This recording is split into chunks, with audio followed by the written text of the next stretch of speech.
అందరికీ నమస్తే. లలిత్ తారేపా డివోషనల్ ఛానల్‌కి స్వాగతం. ఈరోజు నరసరావుపేటలో గణపతి నవరాత్రులలో భాగంగా అయ్యప్ప స్వామివారికి పడిపూజా కార్యక్రమాలు, అయ్యప్ప స్వామివారికి అభిషేకాలు నిర్వహించడం జరిగింది. ఈ పడిపూజ యొక్క విశిష్టతని గురుస్వామి అయిన హరికృష్ణ శర్మ గారి మాటల్లో తెలుసుకుందాం. ఎందుకు జరుగుతుందంటే ఈ పడి పూజలు భజనలు ఇవన్నీ శబరిమలకి మగవాళ్ళందరూ వెళ్ళి మాల వేసుకొని అయ్యప్ప స్వామిని చూస్తారు. అక్కడ జరిగే అభిషేకం పడి పూజ అన్నీ చూస్తాం. కానీ ఆడవాళ్ళకి 10 సంవత్సరాల లోపు 50 సంవత్సరాల తర్వాతే వెళ్ళాలి. వాళ్ళందరికీ వెళ్ళి చూడడం కుదరదు. కాబట్టి వాళ్ళందరూ కూడా పరమేశ్వరుడికి శబరిమలలో ఈ విధంగా అర్చన జరుగుతుంది, ఈ విధంగా పడి పూజ జరుగుతుంది. నిశ్శబ్దంగా ఉండండి, నిశ్శబ్దంగా ఉండాలి, నిశ్శబ్దంగా ఉండండి. పడి పూజ ఇట్లా ఉంటుంది, అభిషేకం ఇట్లా ఉంటుందని చూడడానికే ఆడవాళ్ళ కోసమే ఈ భజన కార్యక్రమాలు, పూజా కార్యక్రమాలు అన్నీ నిర్వహిస్తామండి. ఎన్ని భజనలు జరిగితే అన్ని చోట్లకు అయ్యప్ప స్వామి వస్తాడు ఖచ్చితంగా, ఎటువంటి సందేహం లేదు దాంట్లో. అయ్యప్ప స్వామి ఎక్కడ భజన జరిగినా అక్కడికి వచ్చి ఆ రోజు వాళ్ళ చేత ఆ పూజ అందుకొని మళ్ళీ శబరిమల వెళ్తారు. అయితే ఇక్కడికి వచ్చిన అయ్యప్ప స్వామికి ఈరోజు చక్కగా మన అభిషేకం చేసుకున్నాం, కొత్త బట్టలు కట్టాం, తర్వాత మంచిగా అలంకారం డెకరేషన్ చేసాం. దాంతోపాటు మంచి నివేదనలు అంటే రకరకాల పదార్థాలతో ఆహారం ఇచ్చాం. పరమేశ్వరుడు ఆనందపడతాడండి. విగ్రహ రూపంలోకి వచ్చిన తర్వాత దేవుడికి అన్నీ ఉంటాయండి. మనం అనుకుంటాం ఏమీ లేదని. ఏమైనా పెట్టకపోతే ఆ రోజు సినిమానే మనకి. పిలిచావుగా పెట్టాలి, పిలిచావుగా స్నానం చేయించాలి, పిలిచావుగా బట్టలు కట్టాలి. నువ్వు పిలిచావు కాబట్టి అన్నీ చేయాల్సిందే. కాబట్టి పరమేశ్వరుడికి అన్నీ మనం చేస్తాం చక్కగా. ఈరోజు చేసాం వివిధ రకాల అభిషేకాలు, అదేవిధంగా మంచి వస్త్రాల అలంకారం, అదేవిధంగా మంచి దండలు, నివేదన అది కార్యక్రమాలు అన్నీ జరిపించామండి. పరమేశ్వరుడు ఆనందంగా ఉంటాడు. నువ్వు కూడా ఇంట్లో ఉంటే ఆనందంగా ఉంటావు. పండగ రోజు మంచి బట్టలు వేసుకుంటే, తర్వాత మంచి భోజనం చేసిన రోజు, నీ పుట్టినరోజో ఏదో జరుగుతుంది కదా, పెళ్లి జరుగుతుందో, ఆ రోజు మంచి ఆనందంగా ఉంటావు. మంచిగా జరిగింది కాబట్టి ఆనందంగా ఉన్న రోజు ఎవరైనా వచ్చి అడిగితే ఇస్తాం.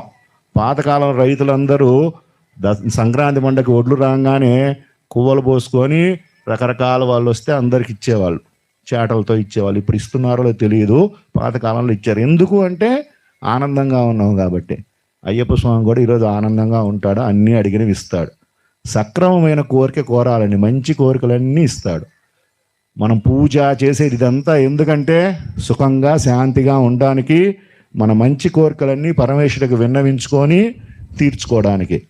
అన్నీ అడగకూడదండి పరమేశ్వరుడిని, మనం పోరాటం చేయాలి. కొన్ని మాత్రమే అడగాలి. మన చేతిలో లేని ఉంటాయి కొన్ని. ఏంటవి?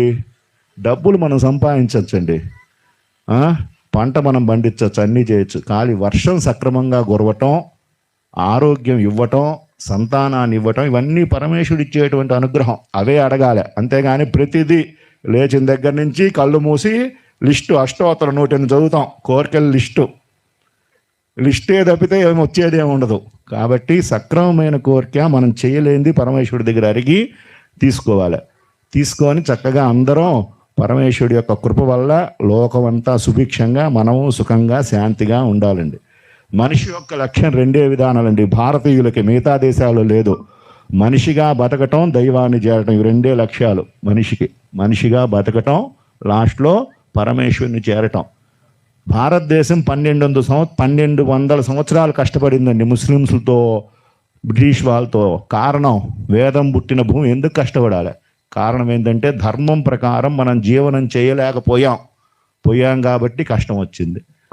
ధర్మం ప్రకారం జీవనం చేసినట్టయితే భారతీయులు, ఇండియా అంటే భారతదేశం గురుస్థానంలో ఉన్నటువంటి దేశం అండి. కాబట్టి ధర్మం ప్రకారం జీవనం చేద్దాం, మనిషిలాగా జీవిద్దాం. ఇవన్నీ నేర్చుకోవాల్సిన అవసరం లేదండి. మనలో ప్రతి మనిషికి అంతఃకరణ ఉంటుంది. లోపల ఒకటి ఉంటాడు, వాడు చెబుతుంటాడు ఇది చెయ్యొచ్చు, చేయకూడదు, ఇది తప్పురా అని చెబుతూనే ఉంటాడు. కానీ మనం దాన్ని వాణిని వదిలేసి మన ఇష్టానికి చేస్తుంటాం. చెప్తుంటాడండి, ప్రతి మనిషికి తెలుసండి వాడు తప్పు చేస్తున్న ప్రతి మనిషికి లోపల నుంచి ఇది చేయకూడదు, తప్పు, అంతఃకరణ అంటాడండి. వాడే దైవం, వాడికే సమాధానం చెప్పాలి. ఆ దైవానికి సమాధానం చెప్పలేకే 1200 సంవత్సరాలు భారతదేశం ఇబ్బంది పడింది. కాబట్టి ఇప్పుడు మనం అందరం ధర్మంగా జీవనం చేద్దాం, పరమేశ్వరుడు యొక్క అనుగ్రహం పొందుదాం. రెండు, వినాయకుడి సందర్భంగా ఒక మాట అనుకున్నాం. విఘ్ననాయకుడు అంటారండి. విఘ్ననాయకుడు అంటే విఘ్నాలు తొలగించేవాడు కాదండి. నీదేదైనా చెడ్డ పని చేస్తే, నీకేదైనా ధర్మానికి లోపం చేస్తే అప్పుడు నిన్ను అక్కడికి పోనీకుండా చేస్తాడు. బస్సులో వెళ్తున్నావు, ఏదో నీకు చిన్న యాక్సిడెంట్ జరగాలని ఉంది, ఇంట్లో ఏటో నువ్వు వినాయకుని రోజు పూజ చేసావు, దండం పెట్టావు, వెళ్ళేటప్పుడే ఏదో ఆటంకం వచ్చి ఇంట్లో ఆగిపోతావు, వెళ్ళే పని ఉండదు అనమాట. అట్లా విఘ్నం రాకుండా, అంటే విఘ్నం రూపంలో మనకు కల్పించి బాధ తప్పించే దేవత వినాయకుడు. కాబట్టి అందుకని రోజు మనం గణపతిని పూజ చేస్తాం. గణపతికి ఆధిపత్యం ఎందుకు ఇచ్చారంటే చెడ్డ పనులు చేసేటప్పుడు విఘ్నం కలిగించడానికి, అదేవిధంగా మంచి పనులు చేసేటప్పుడు విఘ్నం లేకుండా ఉండడానికి. కాబట్టి ఈరోజు ఈ కార్యక్రమానికి నిర్వహించినటువంటి ఈ కమిటీ సభ్యులందరినీ, అదేవిధంగా ఇక్కడ ఉన్నటువంటి చుట్టుపక్కల ఇక్కడటువంటి ఆదరించినటువంటి ప్రజలందరికీ అయ్యప్ప స్వామి వారు ఆయురారోగ్య అష్టైశ్వర్యాలు ఇవ్వాలని, అదేవిధంగా గానామృతం చేసినటువంటి మల్లి స్వామివారికి, వారి బృందానికి కూడా స్వామివారు అనుగ్రహం ఇవ్వాలని, కలో స్మరణాన్ముక్తి, కలియుగంలో భగవన్నామస్మరణ చేస్తే ముక్తి లభిస్తుంది. యజ్ఞము, యాగము, తపస్సు ఏమక్కర్ల, హరే రామ హరే కృష్ణ అంటే ముక్తి వచ్చేస్తుంది. కాబట్టి భగవన్నామస్మరణ చేసిన వాళ్ళకి, వీళ్ళందరికీ కూడా, ముఖ్యంగా స్వామిని దర్శనం చేసుకొని ఇక్కడికి పూజలో పాల్గొనడానికి వచ్చిన భక్తులకండి కమిటీ వాడి డ్యూటీ అండి. ఎందుకంటే పూజ పెట్టుకున్నాడు, చేయించాలి, ఆయన ఉండాల్సిందే. కానీ వాళ్ళందరికీ అవసరం లేదు కదండి, చూడడానికి వచ్చిన వాళ్ళందరూ వచ్చి చూశారు కాబట్టి పరమేశ్వరుణ్ణి, వాళ్ళకు కూడా పరమేశ్వరుడు ఎక్కువ అనుగ్రహం వేస్తాడండి. ఆ అనుగ్రహం పొంది అందరూ సుఖంగా శాంతిగా ఉండాలని ప్రార్థన చేద్దాం. స్వామియే